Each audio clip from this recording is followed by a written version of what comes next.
ધોરણ 11 વિષય એસપી અને એકમ કસોટી ઓગસ્ટ, જેની આપણે હવે વિગતવાર વાત કરીશું. સૌપ્રથમ સેક્શન એ અને સેક્શન બી માં પૂછાઈ શકે તેવા પ્રશ્નોની ચર્ચા કરીશું. અહીંયા જોઈ શકો છો, વાણિજ્યિક પત્રમાં કાગળ સામાન્ય રીતે કઈ સાઈઝનો હોય છે? તમે જોઈ શકો છો, આ એક કાગળ છે જેની સાઈઝ A4 હોય છે. ધ્યાનથી જોઈ શકો છો, ખાસ ધ્યાન રાખો, વાણિજ્યિક પત્રમાં કાગળ સામાન્ય રીતે કઈ સાઈઝનો હોય છે? તો કાગળ A4 સાઈઝનો હોય છે. પ્રશ્ન 2, પત્રને પરિબળિયામાં મૂકતા પહેલા વધુમાં વધુ કેટલી ગળી કરવી જોઈએ? એ ધ્યાનથી જો, આ એક કાગળ છે, એને આપણે પત્ર જ્યારે પણ કવરમાં મૂકવાનો હોય છે, કવર એટલે કે પરિબળિયો, તો સામાન્ય રીતે આને આપણે ફોલ્ડ કરીએ છીએ અને સામાન્ય રીતે એને 3 ગળી થશે. આ એક અને ફરીથી આને વાળીએ છીએ ત્યારે આ રીતે 3 ગળી થતી હોય છે. તો પ્રશ્ન પરીક્ષામાં એ પૂછાય છે કે પત્રને પરિબળિયામાં મૂકતા પહેલા વધુમાં વધુ કેટલી ગળી કરવી જોઈએ? તો જવાબ આવશે 3. પ્રશ્ન 3, પત્રની જમણી બાજુનો હાંસિયો કેટલી જગ્યા ધરાવતો હોવો જોઈએ? પત્રની જમણી બાજુનો હાંસિયો, તો જે પણ કાગળ હોય છે એની જમણી બાજુનો હાંસિયો એટલે કે આ કાગળ છે, આ ડાબી બાજુ છે, આ જમણી બાજુ છે, તો જેની અંદર જમણી બાજુનો હાંસિયો 1 ઇંચ જેટલી જગ્યા ધરાવતો હોય છે. પત્રની કેટલી બાજુ પ્રમાણસર જગ્યા છોડવાથી પત્રને સુંદર દેખાવ મળે છે? તો તમે જોઈ શકો છો, એક કાગળ છે. હવે સામાન્ય રીતે જ્યારે કોઈ પણ લખાણ લખવાનું આવતું હોય છે ત્યારે તેની ચારેય બાજુ જગ્યા છોડવામાં આવતી હોય છે, જેથી કરીને પત્ર સુંદર દેખાઈ શકે છે.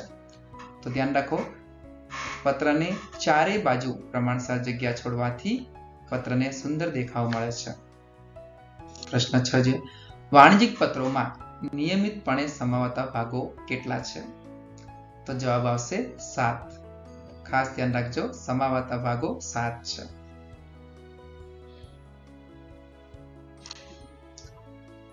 પ્રશ્ન 8, સંસ્થાનું આગવું પ્રતીક અથવા ચિહ્નને શું કહેવામાં આવે છે?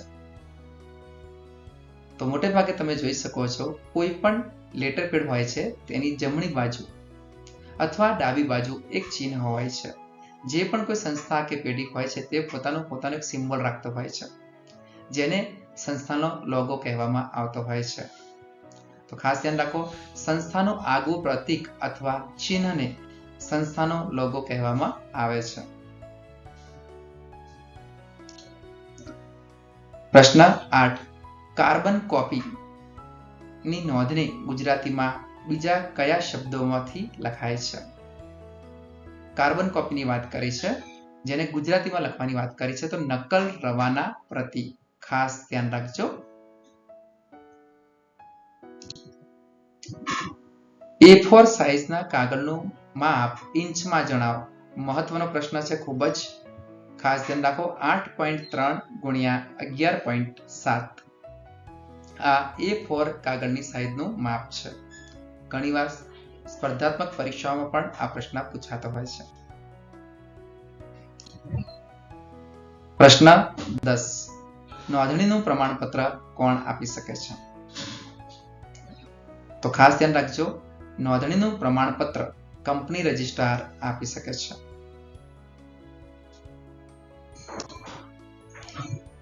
પ્રશ્ન 11, કંપનીનું વિશિષ્ટ લક્ષણ કયું છે?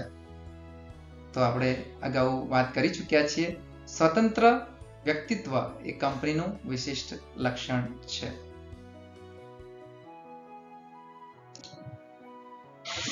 પ્રશ્ન 12, કંપનીની સ્થાપના વિધિને કેટલા તબક્કામાં વહેંચી શકાય છે? તો જવાબ આવશે, કંપનીની સ્થાપના વિધિને 2 તબક્કામાં વહેંચી શકાય છે. પ્રશ્ન 13, કયા દસ્તાવેજમાં કંપનીનું ધ્યેય અને કાર્યક્ષેત્ર નક્કી થાય છે?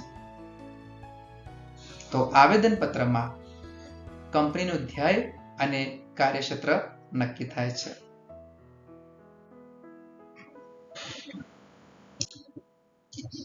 નેક્સ્ટ ક્વેશ્ચન જુઓ, ખાનગી કંપનીની સભ્ય સંખ્યા કેવી હોય છે?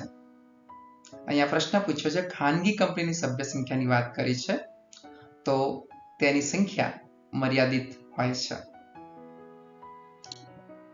અને પ્રશ્ન 15, આ પ્રશ્નને ઘણીવાર અલગ અલગ રીતે પૂછાતો હોય છે કે પ્રવર્તક કોને કહેવાય છે. તો અહીંયા જુઓ, કંપનીની સ્થાપના કરવાનું જે વ્યક્તિઓ કાર્ય કરે છે તેને પ્રવર્તક કહેવામાં આવે છે. બીજા શબ્દોમાં કહીએ તો જે વ્યક્તિઓને કંપની સ્થાપના કરવાનો વિચાર આવે તેને પણ પ્રવર્તક કહેવામાં આવે છે. અથવા બીજા શબ્દોમાં વાત કરીએ, કંપનીને માનસપુત્ર શબ્દ વાપરીએ છીએ. કંપનીના માનસપુત્રને પ્રવર્તક તરીકે પણ ઓળખવામાં આવે છે. અથવા કંપનીને માનસપુત્રના પ્રવર્તક તરીકે ઓળખવામાં આવે છે. અલગ અલગ રીતે આ પ્રશ્ન પૂછાતો હોય છે. ખાસ આને સારી રીતે તૈયાર કરી શકો છો. હવે આપણે જોઈએ સેક્શન સી, ટૂંકમાં જવાબ આપો. અહીંયા ખાસ ધ્યાન રાખો, જ્યારે 2 માર્ક્સનો પ્રશ્ન હોય ત્યારે મોટે ભાગે લખાણ ઘણા વિદ્યાર્થીઓ એક પાનાનું લખતા હોય છે, જે વ્યાજબી નથી હોતું. સમયનો પણ બગાડ થાય છે અને વધારે લખાણ લખવાથી કોઈ માર્ક્સ પણ વધારે મળતા હોતા નથી. તો મુદ્દાસર પ્રશ્નને ધ્યાનમાં રાખીને લખાણ લખવાનું છે અને એના ગુણ પણ ખાસ ધ્યાનમાં લેવાના હોય છે. તો જોઈએ આપણે પ્રશ્ન. આવેદનપત્રના કોઈ પણ 4 લક્ષણો જણાવો. અહીં તમે જોઈ શકો છો કુલ 6 લક્ષણો આપેલા છે. તમે 4 લખો એટલે તમને 2 ગુણ પૂરેપૂરા મળવાપાત્ર હોય છે, જેમાં 1 કંપનીનો પાયાનો અને મૂળભૂત દસ્તાવેજ છે. 2 તે કંપનીનું બંધારણ દર્શાવે છે. સાથે સાથે આવેદનપત્ર કંપનીનું કાર્યક્ષેત્ર નક્કી કરે છે. આવેદનપત્રમાં ફેરફાર કરવા ખૂબ જ મુશ્કેલ છે. તેમજ આવેદનપત્ર કંપનીનું બંધારણ દર્શાવે છે. આ ઉપરાંત કંપનીની સાથે જોડાયેલા બાહ્ય પક્ષકારો જેવા કે લેણદારો, ઇક્વિટી શેરહોલ્ડરો તેમજ જાહેર જનતા તમામ આવેદનપત્રને ધ્યાનમાં રાખીને, એટલે કે તેઓ બાહ્ય પક્ષકારો સાથેના સંબંધો પણ નક્કી કરે છે. તો આ રીતે ધ્યાનથી આવેદનપત્રના લક્ષણોનો અભ્યાસ કરો અને તમે પરીક્ષાના ગુણના ધ્યાનમાં રાખીને તમારે જવાબ લખવાનો હોય છે. અહીંયા 4 માંગ્યા છે અને 6 દર્શાવેલ છે. તમે લખી શકો છો.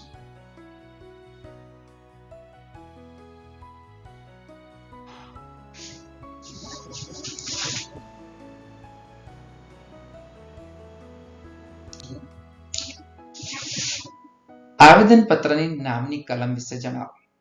આવેદનપત્રની મુખ્ય 6 કલમોનો તમને ખ્યાલ હશે જ, જેમ કે નામની કલમ, ધ્યેયની કલમ, મૂડીની કલમ, જવાબદારીની કલમ, સ્થાપનાની કલમ અને રજિસ્ટર્ડ ઓફિસની કલમ, જેમાં આપણે નામની કલમ વિશે વાત કરીએ છીએ. સામાન્ય રીતે આ કલમમાં કંપનીનું નામ દર્શાવવામાં આવે છે, જેમાં જે કંપનીનું નામ આપવામાં આવે છે તે કંપનીનું નામ અન્ય કોઈ કંપની સાથે મળતું આવવું જોઈએ નહીં. તેમાં ખાસ એ પણ ધ્યાન રાખવાનું છે, કંપનીનું નામ અન્ય કંપની જેવું જ ના હોવું જોઈએ. આ ઉપરાંત જાહેર કંપનીના નામના છેડે લિમિટેડ શબ્દ લખવો ખૂબ જ જરૂરી છે. તેમજ જો પ્રાઇવેટ કંપની હોય તો પ્રાઇવેટ લિમિટેડ શબ્દ લખવો પણ જરૂરી છે. આ ઉપરાંત ખાસ ધ્યાન રાખવાનું છે કે કંપનીનું નામ દેશના રાષ્ટ્રપતિ, વડાપ્રધાન કે કોઈ સરકારી કંપની હોય છે તેની સાથે મળતું આવતું ન હોવું જોઈએ. એ ખાસ ધ્યાન રાખવાનું છે. એટલે કે સરકાર સાથે, રાજ્ય સાથે કે રાષ્ટ્ર સાથે સંબંધિત હોવું જોઈએ નહીં, જેથી કરીને લોકોમાં કંઈક અલગ ભ્રમ પેદા થાય. તમે અહીંયા આવેદનપત્રની નામની કલમના 4 મુદ્દા આપેલા છે, તે સરસ રીતે તૈયાર કરીને લખી શકો છો. એકવાર ફરીથી જોઈ લેશો. કંપનીનું નામ દર્શાવવામાં આવે છે. કંપનીનું નામ દર્શાવવામાં આવે છે. આ નામ અન્ય કંપનીના નામ સાથે ભળતું હોવું જોઈએ નહીં, અથવા તો બીજી કંપનીનું નામ જેવું સરખું હોવું જોઈએ નહીં. આ ખાસ ધ્યાન રાખશો.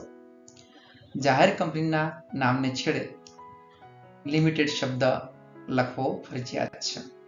તેમજ ખાનગી કંપનીના નામને છેડે પ્રાઇવેટ લિમિટેડ શબ્દ લખવો ફરજિયાત છે. હવે જોઈએ નેક્સ્ટ ક્વેશ્ચન. અહીંયા A/A અને M/A અહીંયા જોઈ શકો છો અને M/A ના પૂરા નામ જણાવો. એટલે A/A એટલે કે આર્ટિકલ્સ ઓફ એસોસિએશન અને M/A એટલે કે મેમોરેન્ડમ ઓફ એસોસિએશન. અહીં જો તમને સ્પેલિંગ લખતા ન ફાવતો હોય તો તમે ગુજરાતીમાં પણ લખી શકો છો આર્ટિકલ્સ ઓફ એસોસિએશન અને M/A એટલે કે મેમોરેન્ડમ ઓફ એસોસિએશન. આ ખાસ ધ્યાન રાખશો. પ્રશ્ન 4. કંપનીની સ્થાપના વિધિ એટલે શું? ખાસ ધ્યાન રાખો, જ્યારે 2 કે તેથી વધુ વ્યક્તિઓ કંપનીની સ્થાપના કરવાનો વિચાર કરે, એટલે કે જ્યારે કોઈ 2 થી વધુ વ્યક્તિ ભેગા મળી અને કંપનીની સ્થાપના કરવાનો વિચાર શરૂ કરે ત્યારથી લઈને ધંધો શરૂ થાય ત્યાં સુધીની જે કાર્યવાહી કરવામાં આવે છે તેને કંપનીની સ્થાપના વિધિ કહેવામાં આવે છે. ખાસ ધ્યાન રાખજો, જ્યારે 2 કે તેથી વધુ વ્યક્તિઓ ભેગા મળીને કંપનીની સ્થાપના કરવાનો વિચાર કરે છે અને ત્યારથી લઈને કંપનીનો ધંધો શરૂ થાય ત્યાં સુધી જે પણ કાર્યવાહી થતી હોય છે તેને કંપની સ્થાપના વિધિ તરીકે ઓળખવામાં આવે છે. નેક્સ્ટ ક્વેશ્ચન જુઓ. વાણિજ્યિક પત્રોમાં તારીખ કઈ કઈ પદ્ધતિએ લખાય છે? સામાન્ય વાણિજ્યિક પત્રો 2 પદ્ધતિથી લખવામાં આવતા હોય છે. એક છે અમેરિકન પદ્ધતિ અને બીજી છે બ્રિટિશ પદ્ધતિ. આ ખાસ ધ્યાન રાખશો. વાણિજ્યિક પત્રોની તારીખ કઈ કઈ પદ્ધતિએ લખાય છે? અહીંયા તારીખની વાત કરી છે, ખાસ ધ્યાન રાખજો. તો અમેરિકન પદ્ધતિ અને બ્રિટિશ પદ્ધતિ. હવે જોઈએ આપણે સેક્શન ડી, મુદ્દાસર જવાબ આપો. અહીંયા તમને 3 ગુણનો પ્રશ્ન પૂછવામાં આવતો હોય છે અને કુલ 2 પ્રશ્નો લખવાના હોય છે. સંચાલકોના સોગંદનામામાં કઈ બાબતોનો ઉલ્લેખ કરવામાં આવે છે? અહીંયા 3 માર્ક્સ છે અને 3 પોઈન્ટ આપેલા છે. ખાસ ધ્યાન રાખો, સંચાલકો સોગંદનામામાં કઈ બાબતોનો ઉલ્લેખ કરવામાં આવે છે. આપણે જોઈએ છીએ કે કોઈ પણ પ્રકારનું આપણે સોગંદનામા કરતા હોઈએ છીએ તો તેની અંદર સોગંદનામું જે રજૂ કરે છે તેણે અમુક સ્પષ્ટતા કરવી પડે છે. જેમ કે અહીંયા જોઈ શકો છો, તે કોઈ પણ ગુના માટે ગુનેગાર ઠરેલ નથી. નંબર 1, સંચાલકો કોઈ પણ ગુના માટે ગુનેગાર ઠરેલ નથી તે. તેમજ નંબર 2, કોઈ પણ પ્રકારની, ખાસ ધ્યાન રાખો, કોઈ પણ પ્રકારની છેતરપિંડી કે ગેરરીતિ માટે ગુનેગાર ઠરેલ નથી. આ પણ ધ્યાન રાખો. અને 3, રજિસ્ટ્રાર સમક્ષ જે માહિતી રજૂ કરવામાં આવી છે તે સાચી અને સંપૂર્ણ છે તેવું સંચાલકોએ સોગંદનામામાં ઉલ્લેખ કરવો જરૂરી છે. તો આ તમે ધ્યાન રાખશો. નેક્સ્ટ ક્વેશ્ચન જોઈએ. આવેદનપત્રની કલમો જણાવો. તો આવેદનપત્રની મુખ્ય 6 કલમો છે. તમે જોઈ શકો છો.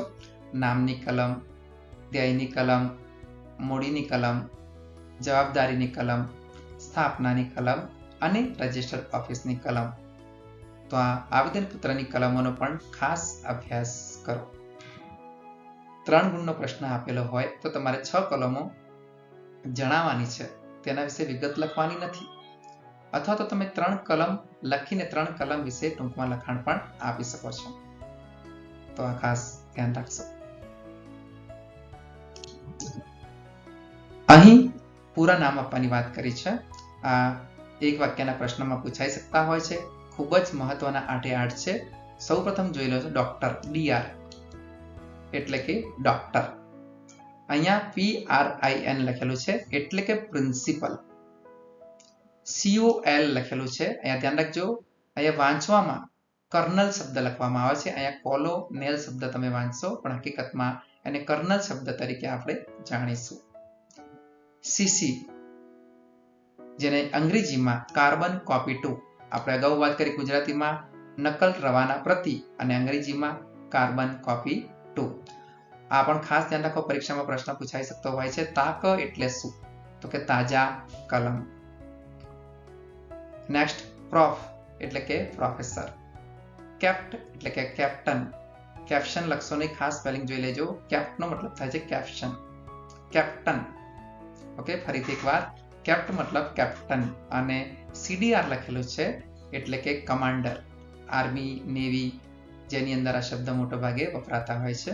તો એકવાર ધ્યાનથી આ જોઈ લેશો પૂરા નામ.